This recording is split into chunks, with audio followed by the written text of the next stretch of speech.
Apa hukum keluar 3 hari bersama jamaah tabligh? Keluar 3 hari jamaah tabligh, apa hukumnya? Di India, jamaah tabligh itu dari India. Namanya Maulana Ilyas dan Maulana Zakaria Kandahlawi. Di India nggak bisa tabligh akbar begini. Di India nggak bisa tabligh akbar begini. Kalau tabligh akbar begini, datang Amitabh Bachchan, Sanjay Dutt, Hema Malini, Rani Mukherjee. Hafal juga Pak Ustaz. Nggak bisa. Maka ijtihad Maulana Ilyas Zakaria Kandahlawi, mereka datang dari rumah ke rumah. Dakwahnya dari pintu ke pintu, door to door. Assalamualaikum. Waalaikumsalam. Kya hal hai? Tike kuch kota hai. Kya hal hai artinya apa kabar? Tike artinya kabar baik. Kuch kota hai judul film. Saya pun nggak tahu apa itu. Acha. Saya paling bingung ngomong sama orang India. Antara iya dengan tidak, goyang kepalanya sama. Saya tanya, kya hai Diki? Saya tinggal di hotel kamar berapa? Aja kata. Lantai 3 apa 4? Aja kata. Maka ini datang dari India.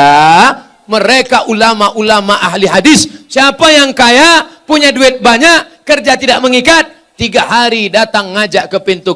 Assalamualaikum, waalaikumsalam. Ayo ke masjid ya. Ayo datang pengajian ya. Mereka inilah yang berdakwah di jalan Allah. Abdul Somad ceramah ke Bontang. Kenapa? Karena diundang Pemko. Abdul Somad ceramah ke Bontang. Kenapa? Karena diundang Bada LNG atau LNG Bada. Tapi mereka yang datang rumah ke rumah, ada yang undang mereka? Tidak ada. Ada proposal untuk mereka? Tidak ada. Mereka datang lillahi ta'ala. Ini jamaah tabligh aliran sesat Pak Ustaz. Kenapa sesat? Karena mereka berjenggot. Nabi Muhammad berjenggot. Karena mereka bersorban. Nabi Muhammad bersorban. Karena mereka pakai jubah. Nabi Muhammad pakai jubah. Kenapa Ustaz nggak pakai jubah? Ini orang ramai narik-narik. Kalau sempat saya pakai jubah, tanggal jubahnya. Maka saya pakai celana biar supaya cepat lari nanti. Selesai ceramah langsung masuk mobil pulang.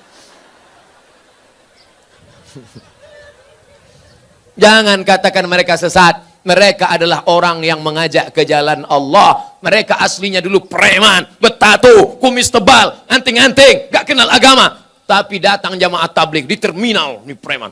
Datang, tato besar, gambar ular kobra. Datang itu jamaah tabligh, memukul ular kobranya. Hei, ayo ke masjid. Berani anting ngajak saya?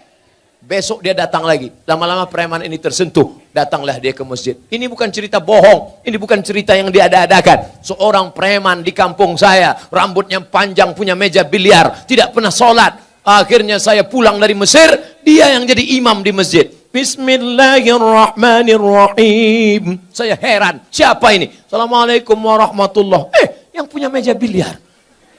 Saya tanya, abang gimana ceritanya taubat? Ustadz nggak pernah menceramahi aku nggak pernah datang ke masjid, aku nggak pernah dengar khutbah, aku nggak pernah nengok tabligh akbar. Tapi ada orang yang datang ke meja biliarku, mengajakku. Siapa itu? Inilah dia jamaah tabligh. Berapa banyak orang dapat hidayah karena mereka. Kalau engkau belum sanggup seperti mereka, jangan ejek olok-olok mereka. Ini banyak orang ngejek. Apa itu? Itu jamaah kompor. Apa itu? Itu jamaah KUPJ. Apa itu KUPJ? Kelompok Ustadz panjang janggut. Oleh sebab itu maka mereka dakwahnya lembut. Assalamualaikum Pak Haji. Waalaikumsalam. Ayo ke masjid ya Pak Haji. Jangan ajak-ajak saya. Kamu belum lahir, saya sudah haji.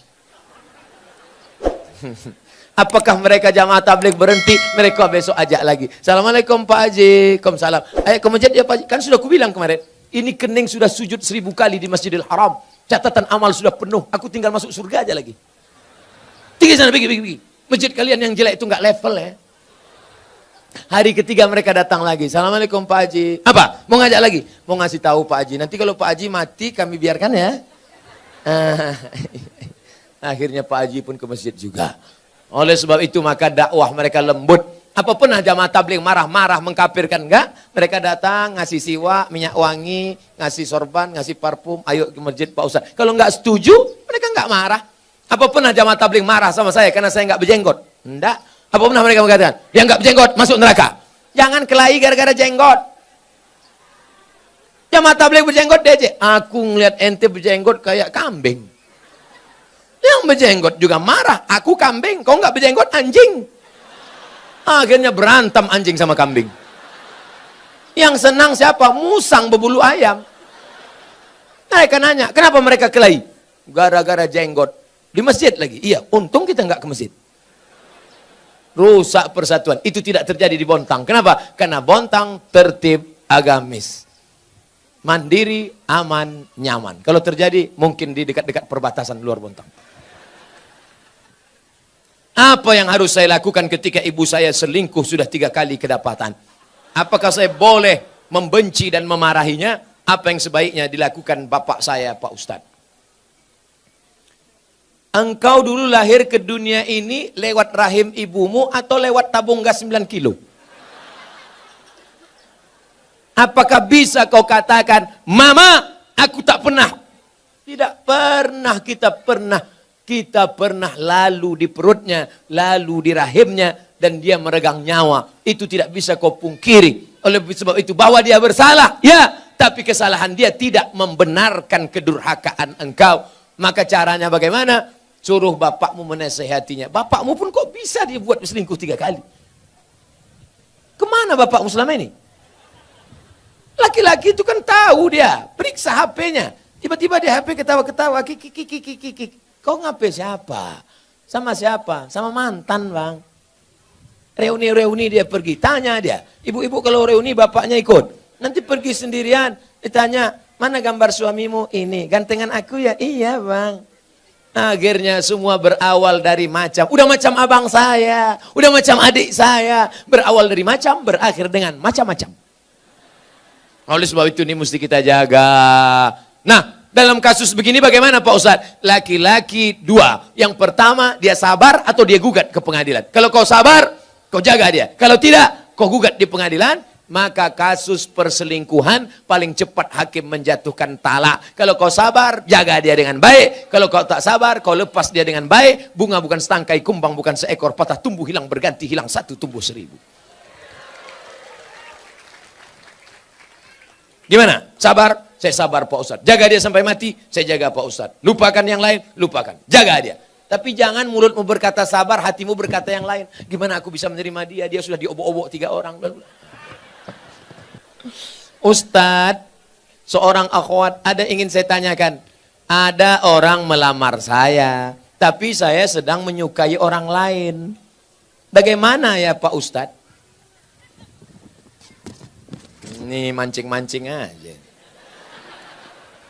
Ada laki-laki melamar engkau, tapi hatimu sedang suka dengan orang lain.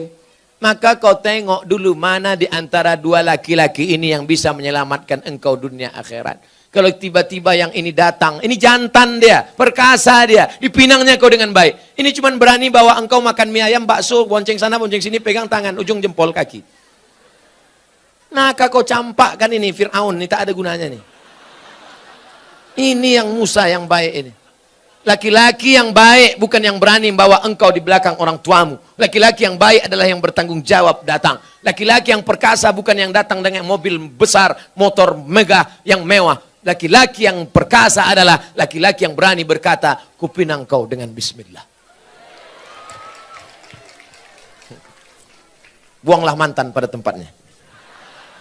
Mudah-mudahan yang tua, yang muda, remaja-remaji semuanya diselamatkan Allah Subhanahu wa taala.